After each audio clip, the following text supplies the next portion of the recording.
understand that, Dombey said. You have to go back 20 months. It was around then that a Chinese scientist named Li Chen defected to the United States, carrying a diskette record of China's most important and dangerous new biological weapon in a decade.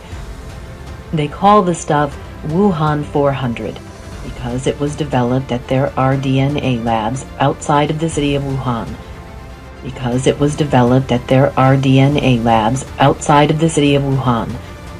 And it was the 400th viable strain of man-made microorganisms created at that research center. Wuhan 400 is a perfect weapon. It afflicts only human beings. No other living creature can carry it.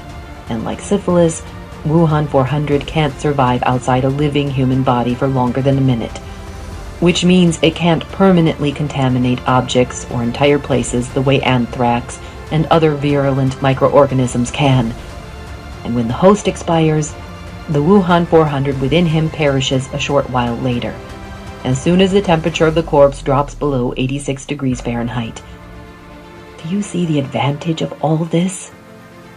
Tina was too busy with Danny to think about what Carl Dombey had said, but Elliot knew what the scientist meant.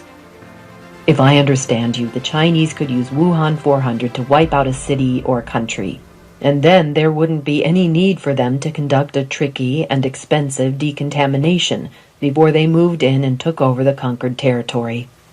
Exactly, Dombey said, and Wuhan 400 has other equally important advantages over most biological agents.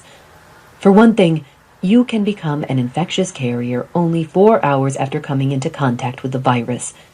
That's an incredibly short incubation period. Once infected, no one lives more than 24 hours. Most die in 12. It's worse than the Ebola virus in Africa, infinitely worse. It's worse than the Ebola virus in Africa, infinitely worse.